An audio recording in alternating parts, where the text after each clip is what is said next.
It was a scene of carnage in Afghanistan after twin explosions near Kabul airport killed at least 60 people. The first blast is thought to have been the work of a suicide bomber. Along with Afghan civilians, 12 US military personnel have died.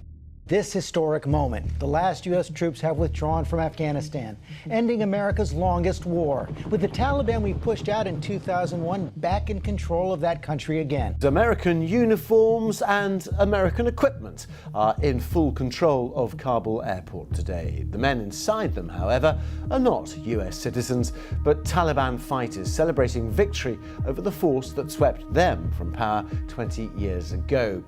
It's difficult to characterize the United States' precipitous withdrawal from Afghanistan as anything but a shameful debacle. Well, there are scenes of panic and pandemonium at Kabul airport today as desperate people pour onto the runway trying to flee the country. It's also difficult to determine who was responsible for the lack of a strategic withdrawal plan. Is a Taliban takeover of Afghanistan now inevitable? No, because you have the Afghan troops have 300,000. It is not inevitable.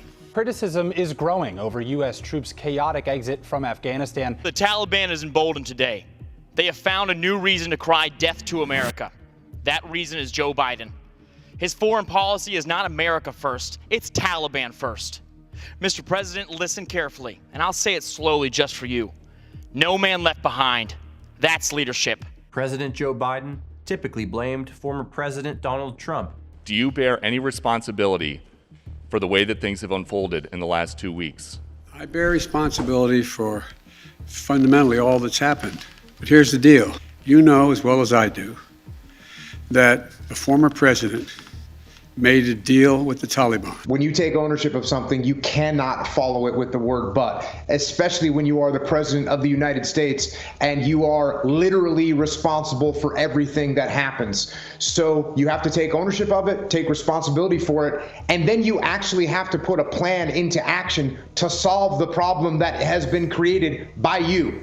Yet, what isn't spoken about is that President Trump's withdrawal proposal was phased and conditional. I spoke on numerous occasions to the head of the Taliban, and we had a very strong conversation. I told him up front, I said, look, before we start, let me just tell you right now that if anything bad happens to Americans or anybody else, or if you ever come over to our land, we will hit you with a force that no country has ever been hit with before. When addressing the nation in the aftermath of the debacle, Biden spent nearly all his time on the need to end our involvement in Afghanistan after 20 years of war. I stand squarely behind my decision. After 20 years, I've learned the hard way that there was never a good time to withdraw U.S. forces. That, of course, is misdirection. It's not about the withdrawal, but how it's done. I don't think it could have been handled in a way that we're going to go back in hindsight and look, but the idea that somehow there's a way to have gotten out without chaos ensuing, I don't know how that happens. We are not nation building again. We are killing terrorists. Others will ask, why don't we leave immediately? We must give Afghanistan the opportunity to stabilize. Otherwise, our gains could be lost, and al-Qaeda could establish itself once more. And as Commander-in-Chief, I refuse to let that happen.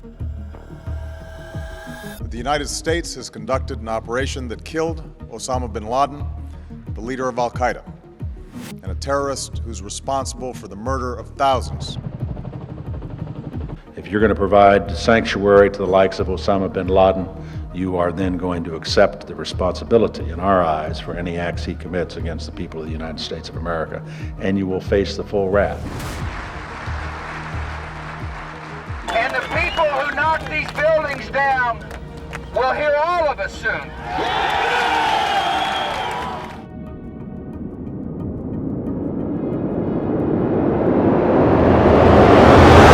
Two airplanes have crashed into the World Trade Center in an apparent terrorist attack on our country. Terrorism against our nation will not stand.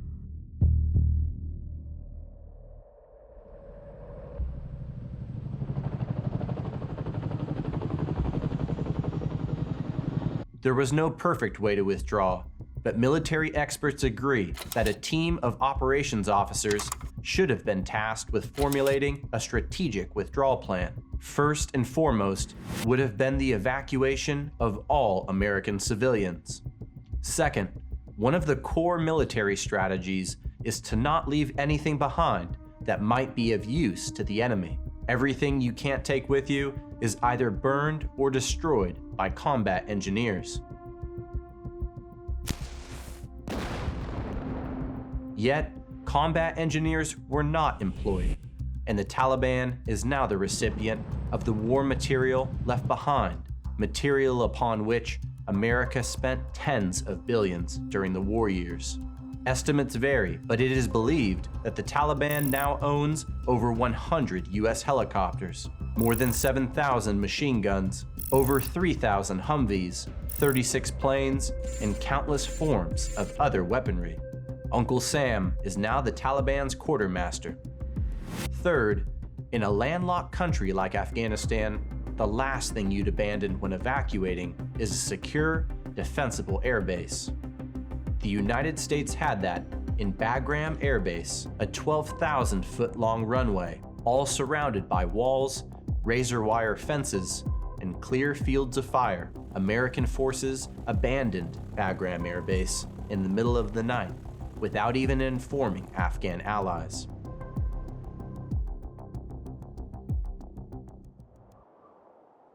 All this contrasts sharply with another American withdrawal,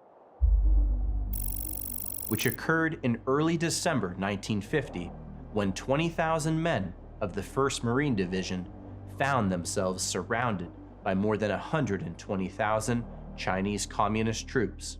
The Marines were in this predicament through no fault of their own, but had been ordered by General Douglas MacArthur, commander of all UN forces in Korea, up a narrow, 80-mile-long, twisting dirt road that led through the mountains to the Chosin Reservoir.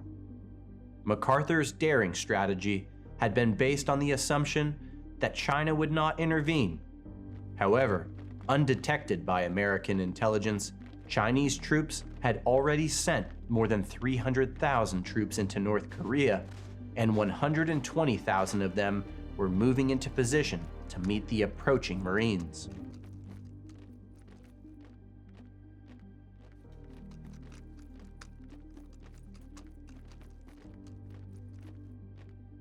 The Marine commander, Major General Oliver Smith, was less than optimistic about the operation.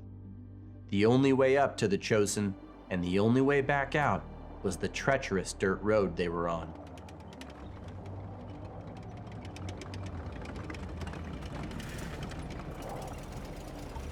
It was exhausting and deadly. Nonetheless, the Marines kept making progress even when they began encountering Chinese forces who struck Marine positions at night. The farther north and higher into the mountains the Marines went, the colder it got, and the more frequently snow fell. Nighttime temperatures dropped to 20 degrees below zero. On ridge lines, the wind gusted to 30 to 40 miles per hour.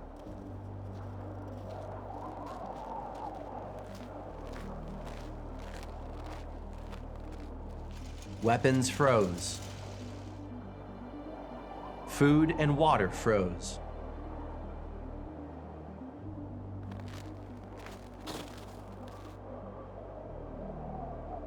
And men froze.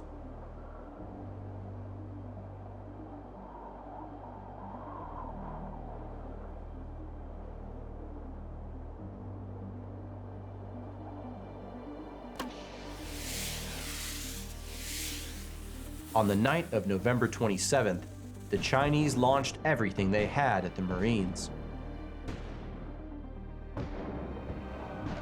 Tens of thousands came at them.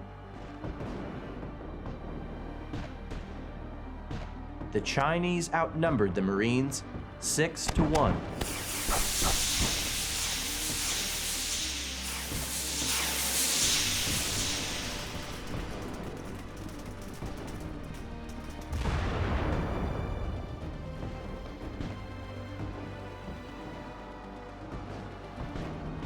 American Marines engaged in hand-to-hand combat, stabbing their attackers with bayonets and kabar knives.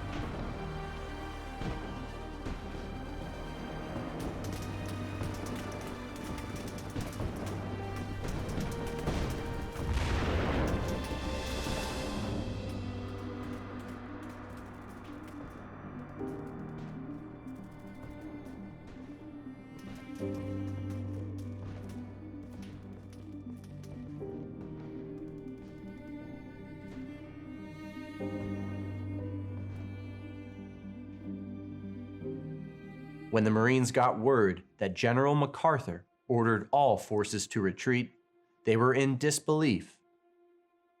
Although the Marines had taken heavy casualties, they had not been dislodged.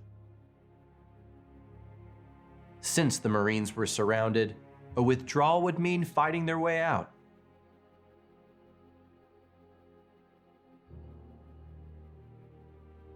When a war correspondent asked General Smith if the Marines were going to retreat, Smith replied, "Retreat? Hell, we're just advancing in a different direction." Marine operations officers began working furiously, devising a withdrawal plan. It would be orderly and in phases. No immediate abandonment of positions down the road.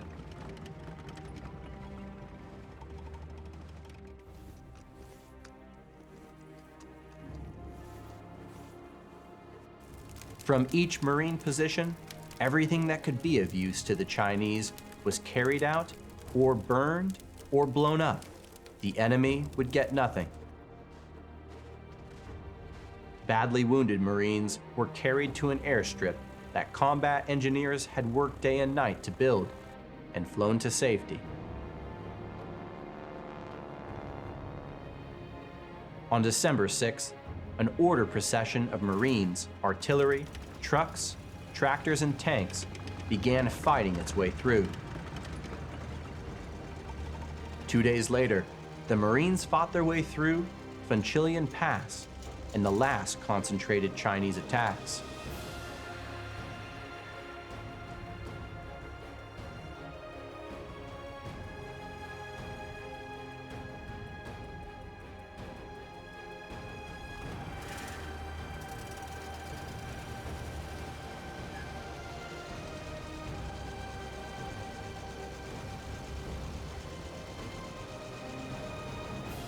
My fellow Americans, in the simplest terms, what we're doing in Korea is this. We're trying to prevent a third world war. If history has taught us anything, it is that aggression anywhere in the world is a threat to the peace everywhere in the world.